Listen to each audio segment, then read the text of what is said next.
Hello guys, welcome to my channel. तो आज हम लोग पढ़ेंगे विलियम शेक्सपियर की सोनेट। बेसिकली सोनेट क्या होती है? सोनेट एक 14 लाइन का हमारा राइमिंग मैच पोएम होती है, जिसमें हमारे पास लास्ट में उनकी राइमिंग वर्ड्स होती हैं। ठीक है, तो सबसे पहले हम लोग सोनेट पढ़ने से पहले हम जान लेते हैं विलियम शेक्सपियर के बारे में। आखिर विलियम शेक्सपियर हैं कौन? देखिए, इंग्लिश लिटरेचर में जो सबसे बड़े पोइट, एक तरीके से हमारे लिए जो ड्रामेटिस्ट, एक्टर, सभी का रोल प्ले करने वाले विलियम शेक्सपियर इंग्लिश लिटरेचर के बहुत जाने माने एक पोइट थे। ठीक है, तो हम लोग इनके बारे में थोड़ी बहुत डिटेल्स जान लेते हैं। ज़्यादा हमें जानने की ज़रूरत नहीं है, क्योंकि हमारे पास एग्जाम्स में इतना डीपली नहीं आता है। ठीक है, तो सबसे पहले हम जानते हैं। देखिए, उनका जो जन्म हुआ था वो कब हुआ था? 26 अप्रैल 1564 में। ठीक है, तो आप देख सकते हैं यहाँ पे बॉर्न हुए थे वो कब? 26 अप्रैल 1564 में। उनकी डेथ कब हुई? 23 अप्रैल 1616 में। यानी अपने बर्थडे से 3 दिन पहले ही भगवान ने इनका केक काट दिया। ठीक, देखिए, अपने पूरे लाइफ में, पूरे करियर में इन्होंने 37 प्लेज लिखे, 154 सोनेट्स लिखे, जिनको हर क्लासेस में अलग अलग पार्ट्स में पढ़ाया गया है हमें, और अलग अलग ही इनकी डिटेल्स हैं हमारे पास। अच्छा, इनका प्रोफेशन क्या था? हम इन्हें किस हिसाब से जान सकते हैं कि ये असल में थे क्या? तो ये ना बहुत ही मल्टी टैलेंटेड आदमी थे। क्या क्या थे भाई ये?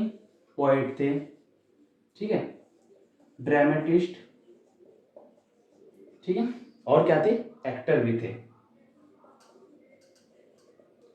ठीक, तो ये हो गया विलियम शेक्सपियर के बारे में। ठीक है, इससे ज़्यादा कहीं बाहर कोई इसकी डिटेल आती नहीं है हमारे पास। तो हम पहले विलियम शेक्सपियर के बारे में हमने ये जाना।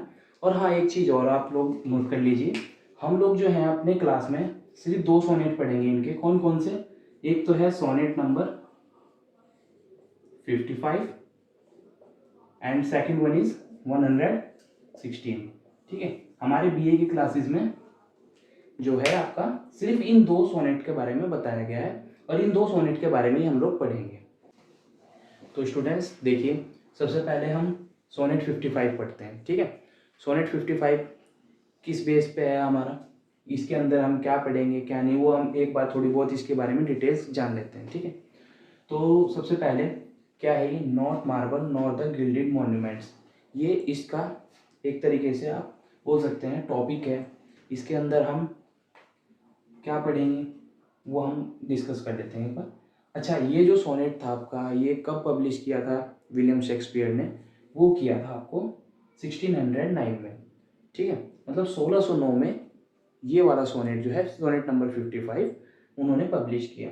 ठीक, इस सोनेट में जो है आपका 3 क्वाट्रेन्स एंड 1 कपलेट, विच मीन्स कि आपकी जो है टोटल इसमें 3 क्वाट्रेन्स है। क्वाट्रेन्स मीन्स जिसमें 1 2 3 4 करके एक पूरा पैराग्राफ बनता है। ठीक है, तो ऐसे आपके पास कितने क्वाट्रेन्स हैं यहाँ पे?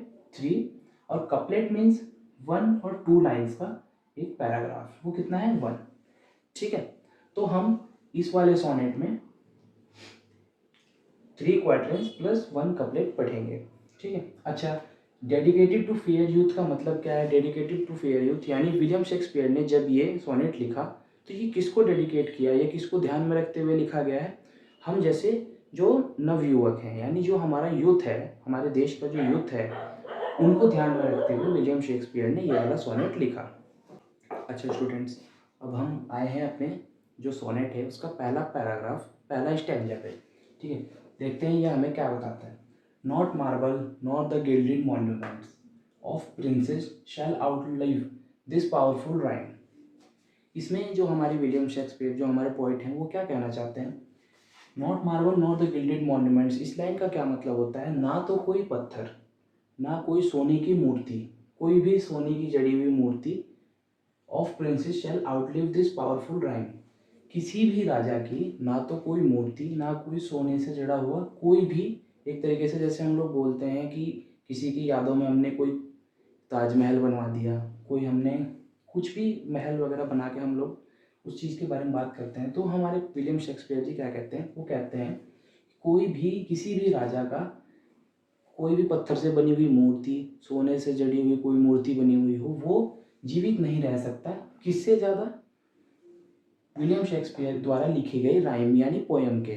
ठीक है, विलियम शेक्सपियर ये कहते हैं कि जो उन्होंने एक बार राइमिंग लिख दी, जो उन्होंने एक बार राइम लिख दी, वो ज़्यादा दिनों तक जीवित रहेगा, ज़्यादा जीवित रहेगा किससे? मूर्तियों से। ठीक है, मूर्तियों से। ठीक। But you shall shine more bright in this content than unswept stone besmeared with sluttish time. इस लाइन में क्या कहते हैं?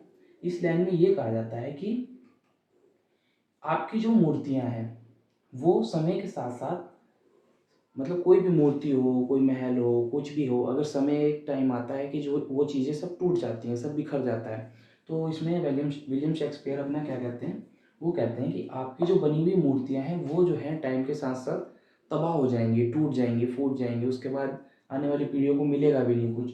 पर आप जो हैं, मेरी जो राइमिंग लिखी हुई है उसमें जो मैंने आपके बारे में लिख दिया वो सालों साल चमकेगा। वो आप जैसे बने, जिस टाइम मैंने बनाया, आप वैसे ही चमकते रहोगे। ठीक है। Shine more bright in this content, मतलब आप जो है मेरे कंटेंट में, जो मैंने आपको कंटेंट आपके ऊपर लिखा है, आप उसमें जो है हमेशा चमकते रहेंगे। ठीक। और अनस्वेप्ट स्टोन मतलब विस्मर्ड विद स्लटिश टाइम, मतलब क्या है यहाँ पे? जो हमारी पत्थर की मूर्तियां हैं वो जो है समय के साथ साथ बर्बाद हो जाएंगी। ठीक है, बर्बाद हो जाएंगी हमारे समय के साथ साथ। ये मूर्तियां जो है तबाह हो जाएंगी, बर्बाद हो जाएंगी। आपके आने वाली पीढ़ी में आपकी कोई चर्चा भी नहीं, कोई जानता भी नहीं आपको क्या है क्या नहीं। पर जो मैंने आपके बारे में लिख दिया है एक बार अपनी कहानी में, अपने पोएम में, आप जो है सालों साल ऐसे ही चमकते रहेंगे। When wasteful war shall statues overturn and broils root out the work of masonry। इसका क्या मतलब हुआ? जब कोई भी एक युद्ध जब होता है, मान लो जब एक युद्ध होता है हमारे पास, तो क्या होता है? वो मूर्तियों को, वो महलों को, जो सोने से जड़ी हुई हो चाहे पत्थरों की बनी हुई हो, क्या करता है? उनको चारों तरफ से घेर लेता है। ठीक है। और इस युद्ध की वजह से क्या होता है? चारों तरफ तबाही मचती है। ठीक। And broils root out of the work of masonry. इसका मतलब क्या हुआ? वो जो कारीगरी, मैशनरी मीन्स कारीगरी की गई है पत्थरों पे महलों को बनाने के लिए, सोने की जो भी यादगार चीज़ें बनाई जाती हैं, उसमें जितनी भी कारीगरी कही है उनको जड़ से उखाड़ के फेंक देती है। अच्छा, क्या होता है जब युद्ध होता है? युद्ध क्या करता है? मूर्तियों को और जो आपका ये महल वगैरह होते हैं इनको चारों तरफ से घेर लेता है और क्या करता है? इनको तबाही मचाता है, पूरी तबाही मचा देता है। ठीक है। और ये जो कारीगरी की गई होती है इसको क्या करता है? जड़ से उखाड़ के फेंक देता है। Nor Mars his sword nor war's quick fire shall burn the living record of your memories. इसका क्या मतलब हुआ? ना तो किसी की तलवार, ना ही किसी भी युद्ध की जो आग होती है वो क्या कर सकता है? आपकी जो the record the living record of your memory का मतलब क्या हुआ? जो आपके दिमाग में किसी के बारे में कोई भी बात आपके दिमाग में है मान लीजिए, तो क्या युद्ध वगैरह की आग आपके उस दिमाग से उस चीज़ को निकाल सकती है? नहीं ना। तो इसमें हमारे जो विलियम शेक्सपियर हैं उनका कहना क्या है? मैंने अगर किसी भी राजा के बारे में कुछ चीज़ लिख दी है तो ना तो किसी भी राजा की तलवार, ना किसी युद्ध की कोई भी आग उस यादों को किसी के दिमाग से मिटा सकती है। मतलब कोई भी एक आदमी है, उसके दिमाग से कोई भी यादें नहीं मिटाई जा सकती। कब तक? जब तक वो जीवित है। ठीक है। और कविता में अगर उन्होंने लिख दी है तो वो हम पढ़ रहे हैं, हमारे से आगे आने वाली जनरेशन पढ़ेगी, उनसे आगे आने वाली जनरेशन पढ़ेगी। तो ये कब तक चलता रहेगा? जब तक भी हमारी ज़िंदगी है। और बल्कि जो मूर्तियाँ होती हैं उनका क्या होता है? मान लीजिए बनाया, कितने भी महंगे से महंगा पत्थर, कितने भी मजबूत पत्थर होगा, वो क्या होगा? कुछ समय बाद टाइम के साथ साथ नष्ट हो जाएगा। ठीक है, बर्बाद हो जाएगा, बिल्कुल टूट जाएगा, फूट जाएगा, उसमें मतलब वो किसी काम का नहीं रहेगा। ठीक। तो इसमें यही बताया गया है, विलियम शेक्सपियर ने क्या कहा कि मैंने अगर आपके बारे में कुछ लिख दिया तो वो जो है सालों साल तक ऐसी ही मेमोरी में बसा रहेगा लोगों को, और उसको किसी की मेमोरी से कोई भी चीज़ मिटाना पॉसिबल ही नहीं है। आप कैसे किसी की मेमोरी मिटा सकते हैं? ठीक है। अब हम पढ़ते हैं थर्ड स्टैंजा। थर्ड स्टैंजा में क्या लिखा है? Against death and all obvious enmity shall you face forth your place shall be still find the room. इसका मतलब क्या है? ना तो कोई अचानक से कोई डेथ आपकी हो जाए, मान लीजिए आपकी कोई डेथ हुई या कोई अनजान दुश्मन ने आप पे हमला किया, आप उन सब चीज़ों से जो है आगे बढ़कर आएंगे। Your praise shall still find the room, मतलब जो आपकी एक तरीके से तारीफ होना, या आपकी बहादुरी जो है वो एक जगह बना लेगी, कैसे ना कैसे करके जगह बना लेगी, और आप जो है अपने अनजान दुश्मनों से और डेथ से भी उभर के आएंगे। ठीक है, कैसे? Even in the eyes of posterity that wear this world out to the ending doom. जब इस जो ये हमारी जो दुनिया है, हमारी जो पृथ्वी है, ठीक है, हमारी जो पृथ्वी है, ये जब तक बिल्कुल अंत समय तक नहीं आ जाती है, मतलब जब तक ये ख़त्म नहीं होएगी, तब तक जो है आपकी जो प्रशंसा है, आपकी जो तारीफ़ें हैं, आपके जो अच्छे काम हैं जो मैंने लिख दिए, एंडिंग डूम मतलब जब वर्ल्ड ख़त्म हो जाएगा, ठीक, बिल्कुल जब अंत समय आ जाएगा, जब कुछ नहीं बचेगा कहीं भी। ठीक है, तो इसमें क्या कहते हैं आपके जो हमारे जो विलियम शेक्सपियर हैं, इनका कहना ये है कि भैया आप जो हैं किसी भी डेथ को मात दे सकते हैं, अनजान दुश्मनों, आपका कोई कुछ नहीं बिगाड़ सकता। आप जो हैं आपकी प्रशंसा, आपका शौर्य, आपकी जो ताकत है, वो सब इन सब चीज़ों से आगे बढ़कर आएगी। ठीक है, और फिर ये जो पृथ्वी बिल्कुल जब तक समाप्त नहीं हो जाएगा, सब कोई चले नहीं जाएंगे उनके पास, भगवान के पास, तब तक जो है आपका गुणगान होता रहेगा, होता रहेगा, होता रहेगा। क्यों होता रहेगा? कि भैया मैंने जो है लिख दिया इनके बारे में कि ये राजा जो है बहुत महान है। ठीक, तो उनके बारे में लिख दिया, तो वो जो है पृथ्वी के अंत तक भी जू का तू ही रहेगी, जो मैंने लिख दिया वो लिखा है। ठीक है, ये कहना चाहते हैं विलियम शेक्सपियर। मैं देखा था 3 क्वाट्रेंस और 1 कपलेट, तो ये वही 1 कपलेट है, ये लास्ट वाला। ठीक है, ये लास्ट अपना सोनेट का लास्ट कपलेट है, इसके मीनिंग जान लेते हैं। इसमें क्या कहा है? So till the judgement that yourself arise you live in this and dwell in lovers' eyes. इसका मतलब क्या है? देखो, जब पृथ्वी खत्म हो जाएगी, ठीक है, तो क्या होगा? हम लोग जो है भगवान के पास चले जाएंगे, सभी लोग चले जाएंगे। तो विलियम शेक्सपियर का कहना क्या है यहाँ पे? विलियम शेक्सपियर ये कहते हैं कि जब तक जो है हमारी पृथ्वी बिल्कुल ख़त्म नहीं हो जाएगी, जब बिल्कुल अंत समय आ जाएगा, जब हम सभी जो है भगवान के पास चले जाएंगे, ठीक है, तब तक क्या होगा?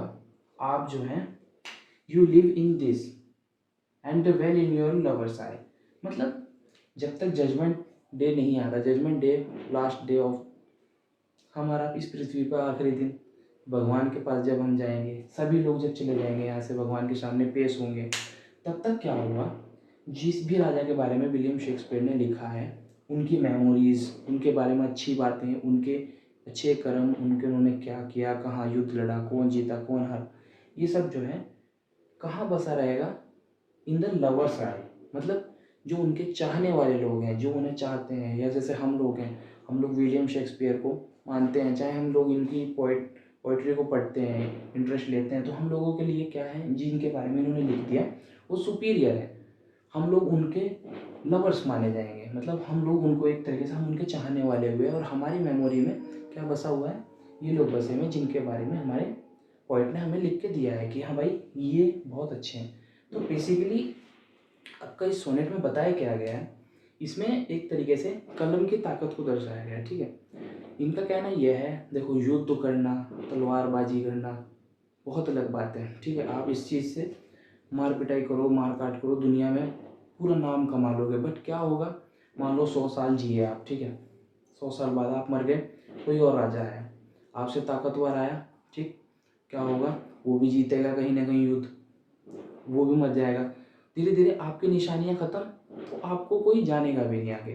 पर इन्होंने क्या बताया कि अगर एक कलम, मैंने ये कलम उठाई और आपके बारे में जो है कुछ लिख दिया कि भैया आप जो हैं आपने ये काम किया था, तो ये कलम की ताकत इतनी है कि आगे आने वाले 100 साल तक भी, या आगे आने वाली पीढ़ियों तक भी आपके कर्म जो हैं, जो मैंने लिख के दिए हैं ना कि आप बहुत अच्छे हैं या आप बहुत बुरे हैं, तो आपको पढ़ा जाएगा। ठीक है, बेसिकली इस सोनेट में ये है कि power of a pen is more than the sword. ठीक है, तलवार कुछ नहीं है पेन के सामने, कलम की ताकत बहुत मानी जाती है। ठीक, तो ये हमारा जो था, यहाँ पे हमारा सोनेट 55 खत्म हुआ। ठीक है, इसके नोट्स, इसकी मीनिंग और ये पूरे जो पैराग्राफ्स वगैरह, मैं मानता हूँ मेरी राइटिंग इतनी अच्छी नहीं है बोर्ड पे, ठीक है, बट इसके नोट्स जो हैं मैं डिस्क्रिप्शन में डाल दूँगा। ठीक है, आप वहाँ से PDF इसकी डाउनलोड कर सकते हैं और ईजिली पढ़ सकते हैं। ठीक, अगर कोई भी इसमें दिक्कत हो आप कमेंट बॉक्स में आप कमेंट कर सकते हैं। ठीक है, ओके, थैंक यू।